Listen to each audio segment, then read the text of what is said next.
प्रभु यीशु मसीह के नाम में आपको अनुग्रह, शांति और जीवन में संतुष्टि प्राप्त हो। एक राजा के बारे में कहानी बताई जाती है कि उसको कोई बीमारी थी, लेकिन वो बीमारी दिमागी बीमारी थी, साइकोलॉजिकल, जो उन दिनों में कोई वैसी दवाई, डिप्रेशन या ऐसी कोई दवाई से ठीक नहीं की जा सकती थी। तो उसका एक बहुत भरोसेमंद ज्योतिषी था। तो उसने उस ज्योतिष को बुलाया और उससे कहा कि ये समस्या है। और ज्योतिष ने जो भी अपना प्रोसेस उसका था, कुंडली देखना वगैरह, उसको देखकर उसे कहा ठीक है, तुझे असंतुष्टि की समस्या है। और वास्तव में यही था कि वो राजा किसी भी चीज से संतुष्ट नहीं रहता था। ये बात वो ज्योतिष भी जानता था, है ना। लेकिन उसने वो जो भी ड्रामा किया और फिर बताया कि तुझे असंतुष्टि की बीमारी है। और राजा के साथ समस्या ये थी, वो किसी भी चीज से, काम से या चीज से संतुष्ट कभी नहीं होता था और इसलिए परेशान रहता था। और जब परेशान रहता था तो औरों को भी परेशान करता था। और तब ज्योतिष ने उसको एक हल बताया। उसने वह ये बताया कि तू ऐसा कर, अपने राज्य में एक ऐसे व्यक्ति को ढूंढ जो वास्तव में पूरी तौर से संतुष्ट हो, और तू उस व्यक्ति की कमीज या कुर्ता पहन ले, एक बार पहन ले, तो तू भी उसी की तरह संतुष्ट हो जाएगा। तो राजा ने एकदम आज्ञा दी और अपनी टीम भेजी पूरे राज्य में ढूंढने के लिए कि कोई ऐसा व्यक्ति मिल जाए। और टीम हर कोने में छानबीन करने लगी कि कोई ऐसा व्यक्ति मिले जो पूरी तौर से संतुष्ट और खुश हो। और कोई नहीं मिला। लेकिन आखिर में उनको एक व्यक्ति मिला, एक आदमी मिला जो वास्तव में बहुत खुश और संतुष्ट नजर भी आ रहा था और खुद इस बात की गवाही भी देता था कि मैं संतुष्ट हूं और खुश हूं। तो वो व्यक्ति तो मिल गया, लेकिन उस व्यक्ति के पास ना एक कमीज थी और ना एक कुर्ता था, है ना। एक दूसरी घटना है कि एक परमेश्वर का दास बहुत संतुष्ट था और उस पर जीवन में बड़ी समस्या आई, भारी परीक्षा आई, जिसे इंग्लिश में फायरी ट्रायल कहते हैं, अग्नि रूपी परीक्षा, है ना। वो क्या है हमें नहीं मालूम है, ये बताया नहीं गया है उस लेख में। लेकिन जिन लोगों ने उसको ऑब्जर्व किया कि इतनी बड़ी परीक्षा आने पर भी ये व्यक्ति ना कुड़कुड़ा रहा है, ना शिकायत कर रहा है, लेकिन इसके चेहरे पे अभी भी खुशी और संतुष्टि नजर आ रही है। तो किसी ने जाके उसको पूछा कि भाई साहब, आप बताएं कि आपके संतुष्टि का क्या भेद है, आप कैसे संतुष्ट रह पाते हैं इतनी मुश्किलों में भी। तो उसने कहा, उस परमेश्वर के दास ने कहा, मैं अपनी आंखों का सही इस्तेमाल करता हूं। तो उस व्यक्ति ने पूछा, इसका क्या अर्थ है, जरा समझाओ। उसने कहा ठीक है, मैं समझाता हूं। बोला, सबसे पहले मैं जिस परिस्थिति में आता हूं, विशेषकर जब मुश्किल परिस्थिति मुझ पर आती है, तो मैं अपनी आंखें स्वर्ग की ओर लगाता हूं और मैं इस बात को स्मरण करता हूं और अपने आप को याद दिलाता हूं कि मेरा प्रथम कार्य वहां जाना है। है ना। मेरा प्रथम उद्देश्य स्वर्ग जाना है।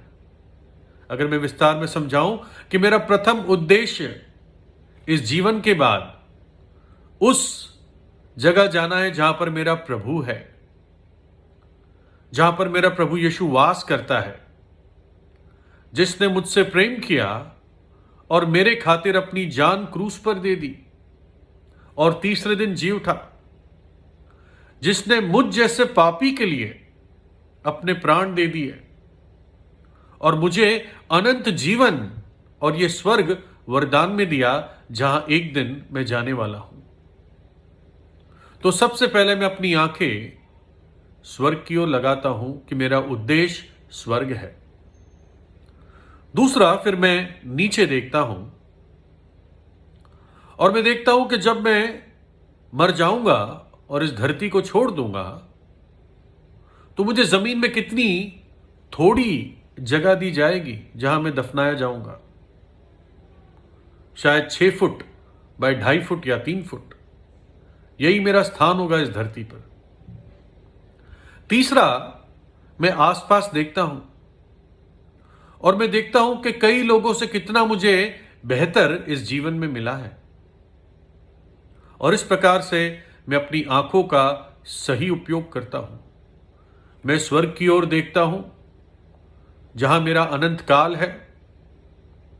फिर मैं पृथ्वी की धरती पर देखता हूं जहां पर मुझे थोड़ा सा स्थान मिलेगा मरने के बाद, और मैं आसपास देखता हूं कि औरों से मुझे कितना कुछ इस जीवन में मैंने पाया है ना। और तब मुझे पता चलता है कि वास्तव में कैसे खुश रहा जा सकता है और मेरे पास शिकायत करने के लिए बहुत थोड़े कारण हैं।